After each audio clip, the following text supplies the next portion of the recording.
Welcome to mega 9 TV. నేను నాగేశ్వరి. గత YCP ప్రభుత్వంలో చట్టాన్ని ఉల్లంఘించి నేరాలకు పాల్పడిన వ్యక్తులకు అతి త్వరలో రెడ్ బుక్ సమాధానం చెప్తుందని ఏపీ మంత్రి నారా లోకేష్ తాజా హెచ్చరికలు చేశారు.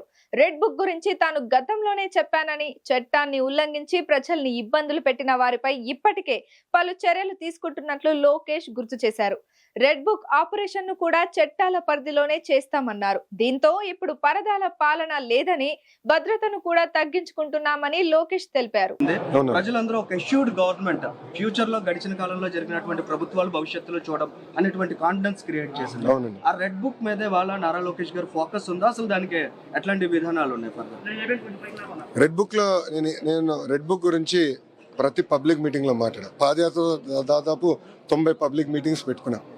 దాంట్లో చాలా స్పష్టంగా చెప్పా, ఏ అధికారులు వైకాపా నాయకులు చట్టాన్ని ఉల్లంఘించి ప్రజల్ని ఇబ్బంది పెట్టారో వాళ్ళు వదిలిపెట్టేదే లేదు.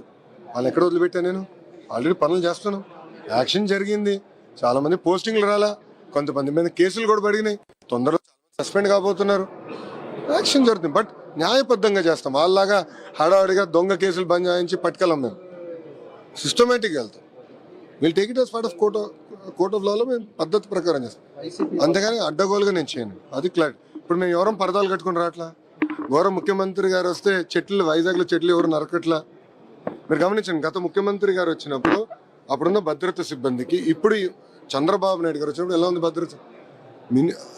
ఆల్మోస్ట్ 80% తగ్గించాం. ఇంకా తగ్గించండి. మంత్రిగా నేను వచ్చినప్పుడు డిఎస్పీ గారిని పిలిచి, దయచేసి మీరు లా అండ్ ఆర్డర్ డ్యూటీకి వెళ్ళండి సార్, బందోబస్తు అవసరం లేదు నేను చెప్పాను. ట్రాఫిక్ ఆపుతున్నారంటే నేను సిపి గారికి ఫోన్ చేసి, సార్ దయచేసి ట్రాఫిక్ ఎవరి కోసం ఆపద్దండి, అది ముఖ్యమంత్రి గారు క్లియర్గా మాకు డైరెక్షన్ ఇస్తారు, ఎవరి కోసం ఆపద్దని కూడా చెప్పాను. సో ప్రజలకు అందుబాటులో ఉంటాం, ప్రజల సమస్యలు తెలుసుకుంటాం. మాకు ఎవరంటే ఎవరితో భయం లేదు. ఒకరు ప్రజలకు ఇబ్బంది ఉన్నట్టు తెలుసుకుంటాం. అది మాకున్న చిత్తశుద్ధి.